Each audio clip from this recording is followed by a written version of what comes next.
అనుదినమన్న శ్రోతలకు మన ప్రభువును మన రక్షకుడైన యేసుక్రీస్తు యొక్క పరిశుద్ధమైన నామమునందు శుభములు.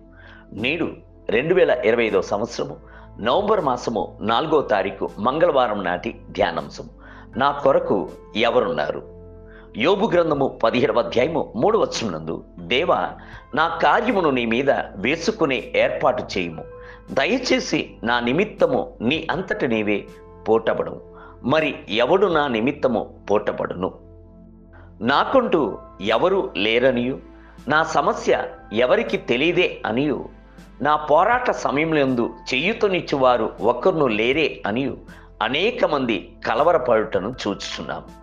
యోబు భక్తుడు కూడాను నా కొరకు చేయుతనిచ్చి పోటపడువారు ఎవరు అని చెప్పి విలపించి ఏడ్చుటకు బదులుగా ప్రభువును తేరిచూసి, దేవా, నా కార్యమును నీ మీద వేసుకునే ఏర్పాటు చేయుము. దయచేసి నా నిమిత్తము నీ అంతటా నీవే పోటపడుము అని ప్రార్థించాను. అదే విధముగా మా తండ్రి గారి యొక్క జీవితం నందును ఒక సమస్య వచ్చాను. ఆయన యొక్క ప్రభుత్వపు పాఠశాల యందు గణిత శాస్త్ర ఉపాధ్యాయుడిగా ఉద్యోగమును చేయుచున్నప్పుడు ఆదాయపు పన్ను శాఖలో ఉద్యోగ అవకాశము కొరకు ఒక వ్రాత పరీక్ష జరిపించబడేను. మా నాన్నగారు ఈ పరీక్షను చాలా చక్కగా వ్రాసి ఉండేను. ఉద్యోగము దొరుకుటకు అవకాశం ఉండేను. అయితే వ్రాత పరీక్ష తర్వాత ఇంటర్వ్యూ కొరకు ఆయనకు పంపబడిన పిలుపు గడువు ముగిసిన తర్వాతనే ఆయన చేతికి వచ్చి చేరాను. ఆయన యొక్క హృదయము బద్దలైపోయాను. ఇట్టి సమయం నందు నాకు చేయూతనిచ్చేవారు ఎవరు, నాకు సహాయము చేయువారు ఎవరు అని ప్రభువును తేరి చూచి మొరపెట్టాను. ఆయన ప్రభువునకు మొరపెట్టినప్పుడు అకస్మాత్తుగా ప్రభు ఆయనకు అదే శాఖలో ఉద్యోగము చేయుచున్న ఒక క్రైస్తవ సహోదరిని జ్ఞాపకం చేశాను. వెంటనే వారి ఇంటికి పరిగెత్తుకుని వెళ్ళి జరిగిన సంగతి అంతటిని వారికి తెలియజేశాను. వారు మా నాన్నగారి వద్ద భయపడవద్దు, ఇంటర్వ్యూ పరీక్షను జరిపించువారు నా యొక్క అధికారియే, నేను వారి వద్ద మాట్లాడేదను, నిశ్చయముగా మరొక దినమును మీకు కేటాయించును అని చెప్పాను. అలాగునే చేశారు. మా తండ్రి గారికి ప్రభుత్వం నందు వెనువెంటనే ఉద్యోగం లభించాడు.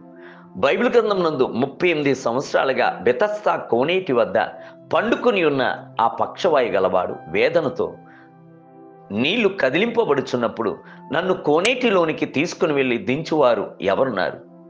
ఏ ఒక్కరును లేరే అని చెప్పి విలపించాను.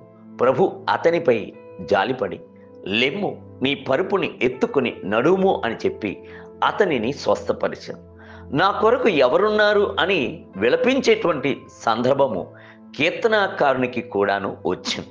నన్ను కరుణించు వారి కొరకు కనిపెట్టుకుంటేని గాని ఎవరినూ లేకపోయేది, ఓదార్చు వారి కొరకు కనిపెట్టుకుని ఉంటేది గాని ఎవరినూ కానరారయిరి అని ఆయన చెప్పుచున్నాడు. 69 కీర్తన 20 వచనం.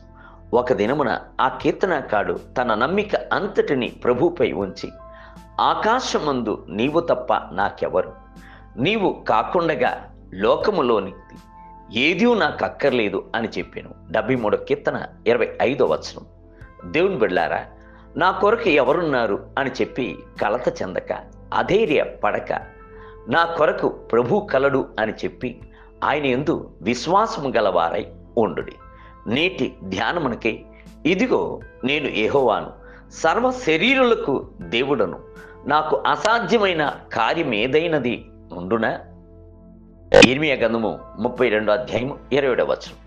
నేటి వేద పట్టణము ఉదయము ఇర్మియా గ్రంథము 32 మరియు 33 అధ్యాయములు, సాయంత్రము హెబ్రీయులకు రాసిన పత్రిక 1వ అధ్యాయం. ప్రభు మిమ్ములను దీవించునుగాక. ఆమేన్.